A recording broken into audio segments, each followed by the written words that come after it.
Alright, welcome back everyone. So as I mentioned, my dad had left the door open. I had just laid down one coat of C-Quartz TiO2. I was going to do a second coat, but again, didn't close the door, so there's overspray where I'm moving this clay lube out of the way.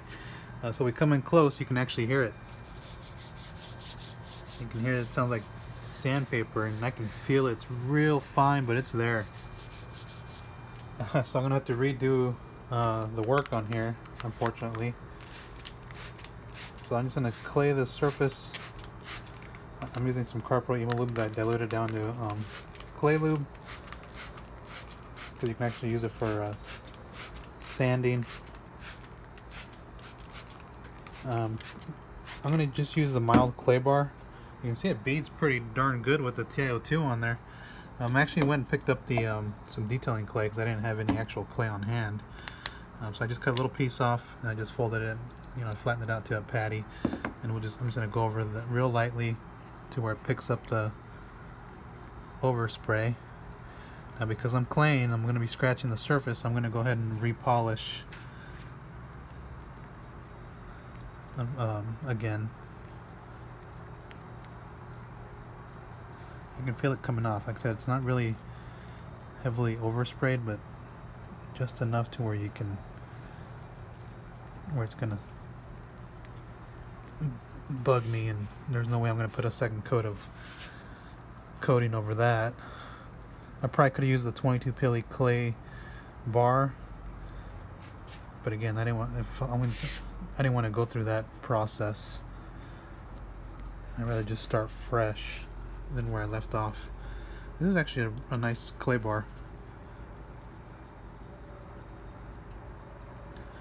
One thing that you notice with emo lube is it doesn't get sudsy with regular clay like it does like a clay mitt. I can't really see anything on here because the paint is white. Even the overspray is white.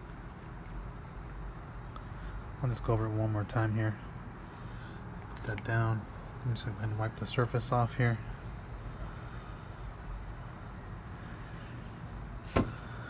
So as I was saying, the clay is going to probably mar the surface. Well, actually will mar the surface.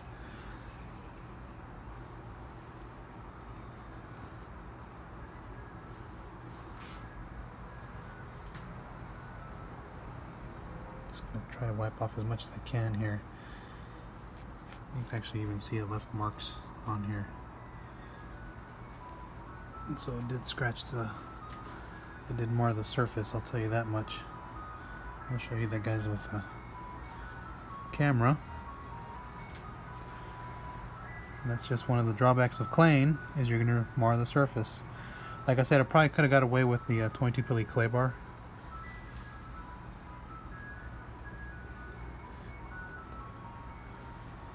Flip this towel to a clean side here and let me look at the surface here. Yeah, so it definitely marred the surface. I'm gonna get some cardboard eraser for a second here and wipe this down.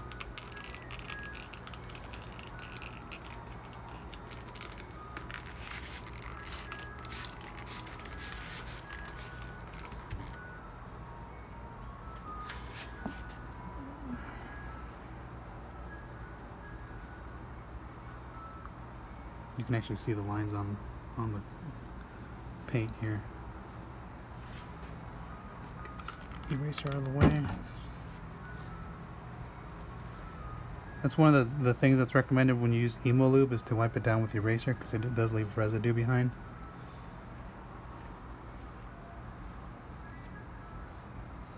I'll let that flash off for a second, and then I'll actually I can buff it dry right now.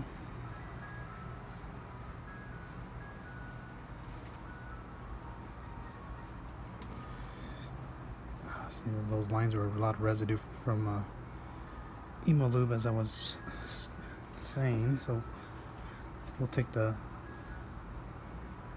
swirl finder light here and we'll see what we got. But you're going to degrade the coating a little bit, and you're probably going to mar it as well. So you can actually see all those. I don't know if it shows up on camera. You can see all those little, yeah, you can see All that's induced by the clay that I just used. You can actually see it here. And we've got some leftover residue from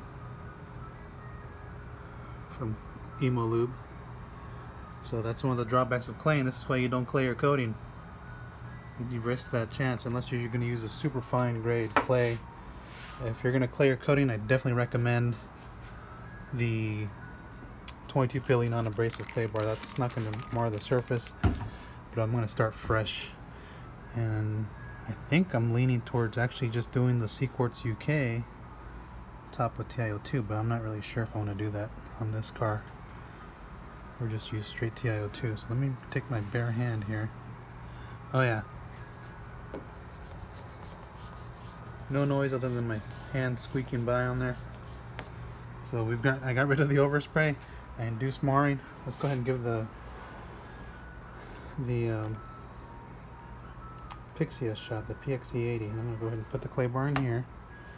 I'm gonna spritz some Emo Lube in here. What I like about this Meguiar's clay is it comes with its own tub. I can just close it. And I sprayed lubricant in there to keep it moist in there. I'm gonna grab another towel, another blue one here. These are Edgeless 300s. I'm gonna chuck this one in the washer. So I got a Rupes yellow polishing pad on here. I'm gonna go ahead and hit it with these. I'm gonna try this. I haven't tried this as a one-step 3D ACA 520. I really haven't used it that much. I'm gonna go ahead and give it a shot. Let me just shake it up.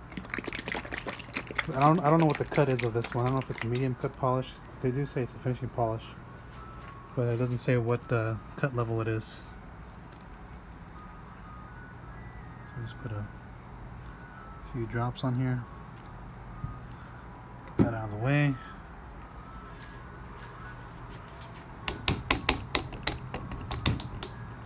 You just feather this thing, just kind of spread it out. Okay. I'll just work this one section just so you guys can actually see what kind of cut level we're getting. So let me just lock this in.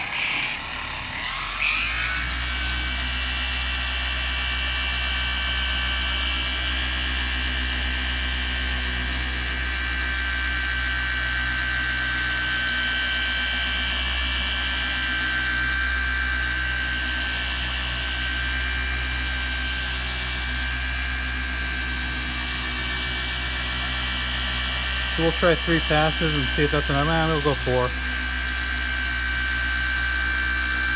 This machine runs pretty smooth, which is nice. One thing I like about it is it seems to be rotating pretty well.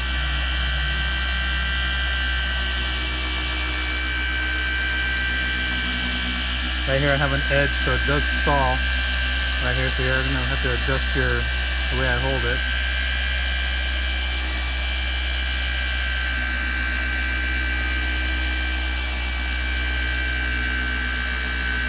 Pretty smooth.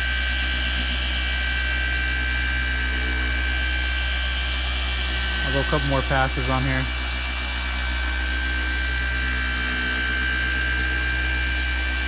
This finishing polish has a long working time, and like I said, the times I have used it, it's not going to dust on you. See if I can get these edges here. I'm going to have to get this with a quarter cable.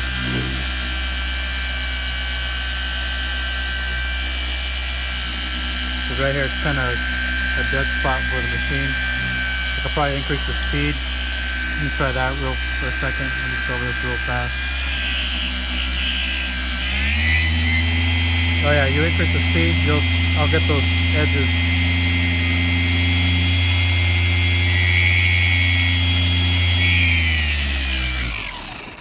So let's see what kind of work this thing did. Let me just wipe this down. Now supposedly this polish leaves no fillers, but I'll take some Carpro eraser.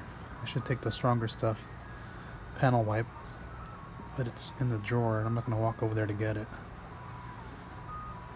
Okay, so let me just flip it over to this side. I'll go ahead and spray some eraser on here.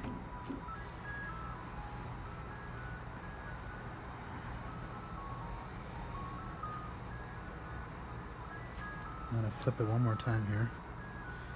I'm gonna do another wipe here, and we'll see what kind of correction we got out of that with just the. It's a pretty powerful machine. Plenty of power on there. You know, it's got more power than the Rupes LHR75E. Okay, so let's take a look at the light here. That's a pretty darn good finish there. There's a couple stragglers here.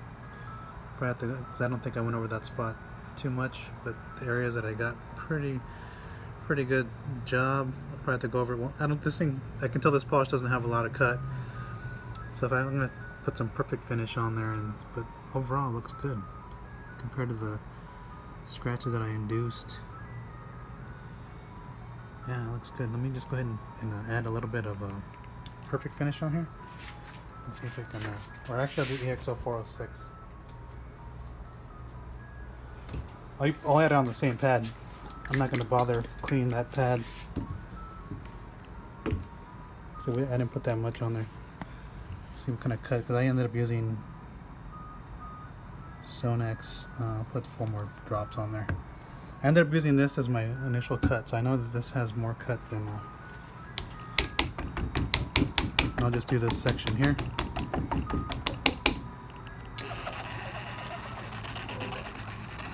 Okay.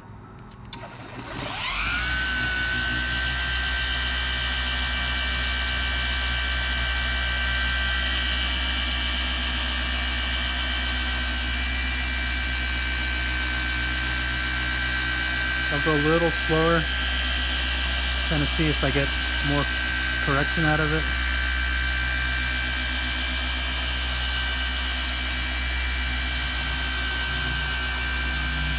Worst case, I'm about to run this at full speed.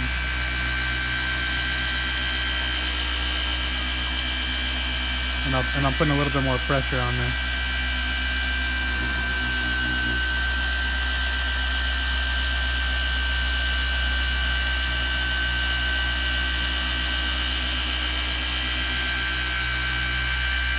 So I think this is what, 4? I've lost kind of count. We're too busy playing around with the tool. So I'll go over 5 passes here.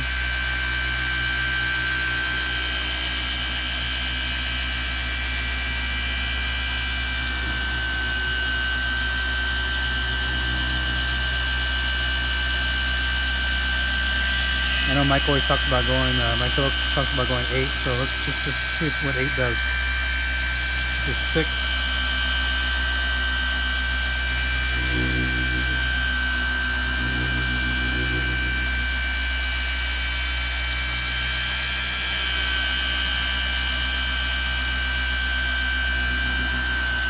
You know, this machine runs real smooth.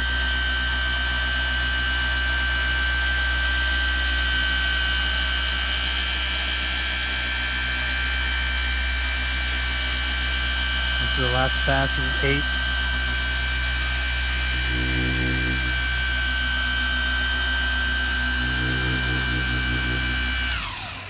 Alright. I got this towel again. I'll flip to some clean sides here. I can fold this here.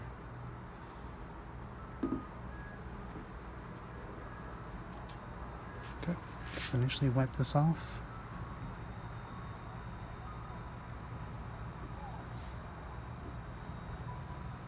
Spray some eraser on here.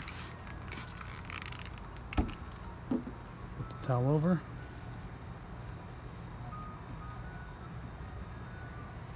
I'm going to go one more time, so flip to a clean side, spray the towel, a couple sprays of eraser. I got some here. Okay, flip this over to a clean side. Final wipe here, make sure that everything's off. Let's take our swirl finder light. This is actually the brawn one from Harbor Freight. And you can see EXO406 gave me more cut, so it had that finishing polish from 3D. Must have a cut of like 3 or 2. And you can actually see the finish that I got, which is really nice compared to some of the leftover swirls up in this area here from the clay bar. So that's the ticket. I'm just gonna go ahead and go over this with the Sonex product one more time. Yeah, this is a pretty sweet machine. I think you guys will like using it. I think it does a fantastic job. It runs smooth. Initial impressions are real nice with the machine. Runs smooth. You just use one hand as you saw me using it. Right now I have the 3-inch backing plate on there with the Rupes 3-inch yellow pad. I was running at speed 3 on the trigger here. Pretty easy to use, and not a lot of stalling if you're going to come up against a curved edge like this I have on the spoiler right here. You know, you can just go ahead and increase the speed, and then you can get into this area here. So yeah, that's pretty nice tool. I'm gonna go just keep playing around with it, and I'll post some more areas where I can use it. For example, you know, like your mirrors here. This will probably be a real nice area to work with here. And what I like about it is it doesn't have that pad stall like the Rupes Nano, but again, the Rupes Nano is using a 1-inch, 2-inch pad, but on occasion it'll get stalling. But overall, this is really nice. Like I said, you can go to areas like this with the 3-inch pad. So this is gonna be my dedicated 3-inch polisher from now on. I think it's so far it looks really great. I'll probably get a thinner pad. Actually, no, these Rupes pads are some of my favorites, so I'll just keep using these. Sorry this video was a little bit longer, but I hope this got the point across of what the PXE 80 can do. Just on this one section here that we saw. And yeah, worth the price. You know, it's $400. I had some gift card. I believe I had gift cards for AutoGeek.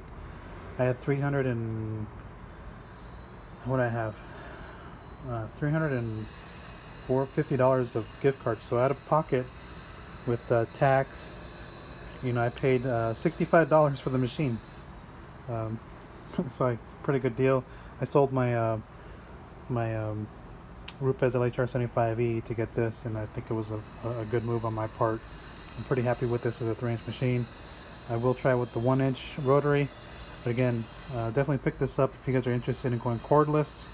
That's gonna be my next goal, is going cordless with all these machines and cut the cord, as so to speak. But yeah, Flex PXE 80, pick it up. Plenty of power, plenty of runtime. Charger charges up pretty fast. With the 2 bars I had on here, I was able to charge the battery in about 36 minutes. Like I said, real smooth. The trigger is pretty easy to operate. Speed settings are straightforward. Color change is good, so you can actually get into smaller areas if I want to do some edge correction here. But yeah, overall, real nice tool. So this video is a little bit longer, but I hope you guys enjoyed it. And stay tuned for more updates on the machine.